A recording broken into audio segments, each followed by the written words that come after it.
আমার নাম নীলা। খুব সাধারণ এক গ্রাম বাংলার মেয়ে।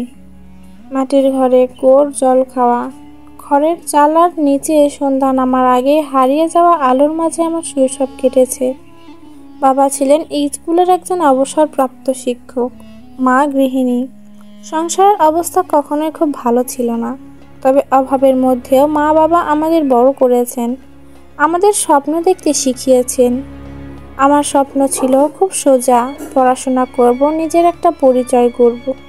ছোটবেলা থেকেই বই ছিল আমার একমাত্র সঙ্গী। স্কুল শেষে গ্রামের লাইব্রেরির ধুলোমাখা বইয়ের তাক থেকে পুরনো উপন্যাস বা পাঠ্য বই নিয়ে পড়তাম। অন্য মেয়েরা যখন পুতুল খেলা বা বিছানায় শুয়ে গল্প শুনতো, আমি তখন গুটি গুটি মুড়ে বইয়ের পৃষ্ঠায় হারিয়ে যেতাম। আমার শিক্ষকরা বলতেন, নীলা, তুমি যদি ঠিকভাবে পড়তে পারো, একদিন তোমার নাম গ্রাম পেরিয়ে শহর ছড়াবে। সে বিশ্বাস ছিল আমার ভেতরে।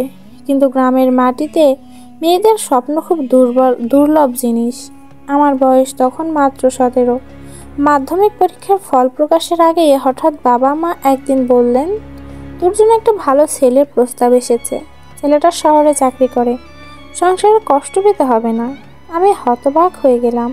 কাঁদতে কাঁদতে বললাম, বাবা, আমি এখনো পড়াশোনা শেষ করিনি, আমার স্বপ্ন আছে। কিন্তু কে শোনে কার কথা? গ্রামের সমাজ, আত্মীয় স্বজন সবাই মিলে চাপ সৃষ্টি করলো। মেয়ের বয়স বেড়ে গেলে নাকি বিয়ে হবে না। সে যুগের সেই পরিবেশের বাধা ধরা নিয়মে আমি আটকা পড়েছিলাম। একদিন ঠিক হলো বিয়ের দিন। সেই দিন সকাল থেকে বুকের ভেতর এক অজানা শূন্যতা। হাতে মেহেদি পরানোর সময় আড়াল করে চোখের পানি ফেলেছি। বিয়ে হলো, নতুন সংসারে পা দিলাম। আমার স্বামী শহরে চাকরি করেন, স্বভাব শান্ত, তবে সংসারের নিয়মের বাইরে কিছু ভাবতে চান না। শ্বশুরবাড়ির পরিবেশ ছিল আরেকটা খাঁচার মতো। সকাল থেকে রাত, রান্না, কাপড় ধোয়া, বাসন মাজা, আত্মীয়দের আপ্যায়ন, এই নিয়েই জীবন। কিন্তু আমার স্বপ্ন মরেনি। প্রথম প্রথম যখন শ্বশুরবাড়িতে সবাই ঘুমিয়ে পড়তো, আমি তখন চুপি চুপি পুরনো বই খুলে পড়তাম। স্বপ্ন দেখে স্বপ্ন পূরণের পথ খোঁজা শুরু করলাম। আমার একটি পুরনো মোবাইল ফোন ছিল, তাতে ইন্টারনেট চালাতে শিখলাম। গোপনে খুঁজে পেলাম একটি অনলাইন কোর্স। সেই রাত থেকে শুরু হলো আমার নতুন লড়াই। দিনের বেলায় সংসার সামলালে, রাতের বেলায় পড়াশোনা। স্বামী বুঝতে পারতেন না, শ্বশুরবাড়ির লোকজন তো দূরের কথা।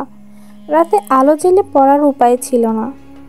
মোবাইলের হালকা আলোয় চোখ স্ট্রেইন করে পড়তে হতো। সময় কেটে গেল। একদিন স্বপ্ন পূরণের আরও কাছাকাছি পৌঁছে গেলাম। একটি ডিপ্লোমা কোর্স শেষ করলাম।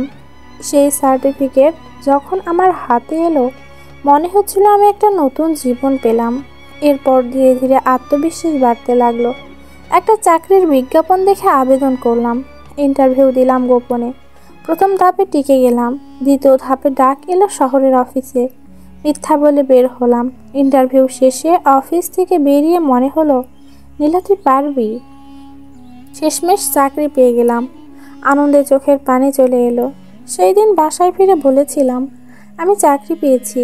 স্বামী প্রথমে অবাক, পরে বিরক্ত। তার দৃষ্টিতে আমার কাজের প্রয়োজন নেই। সংসারের ভেতরেই মেয়েদের সীমানা। বাড়িতে শুরু হলো অপমান আর মানসিক চাপ।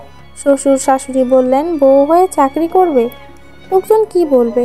স্বামী বললেন, আমার স্ত্রী বাইরে গিয়ে কাজ করবে, এটা আমি মেনে নিতে পারবো না। কিন্তু আমি এইবার আর থামিনি। একদিন আয়নার সামনে দাঁড়িয়ে নিজেকে বললাম, তুই কারো দয়ায় বাঁচবি না, নিজের জীবন নিজে গড়বি। চাকরি ছেড়ে দেওয়ার বদলে নিজের উপার্জনের টাকা জমাতে লাগলাম। খরচ কমিয়ে নিজের শখ বিসর্জন দিয়ে প্রতিটি টাকায় নিজস্ব ভবিষ্যৎ গড়ার ইট বসালাম। এই সময়টা ছিল সবচেয়ে কঠিন। একদিকে সংসারের চাপ, অপরদিকে অফিসের কাজ, আত্মীয় স্বজনের ফিসফিসানি, লোকের ঠাট্টা, স্বামীর অবহেলা, সব সয়ে যেতে হতো। তবুও মাথা নিচু করিনি। জানতাম একদিন এই সংসারে আমার মুক্তির চাবিকাঠি হবে। 3 বছর পর নিজের উপার্জিত টাকায় একটি ছোট ফ্ল্যাট বুক করলাম। নিজের নামে জমির দলিল হাতে পেয়ে মনে হয়েছিল, আজ আমি সত্যি নিজেকে খুঁজে পেয়েছি।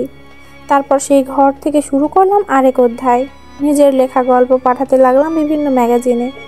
পত্রিকায় প্রথম গল্প প্রকাশিত হওয়ার দিন চোখের পানি আটকে রাখতে পারিনি। স্বামীর সাথে সেই সংসার আর টেকেনি। তবুও আমি কারোর প্রতি ঘৃণা রাখিনি।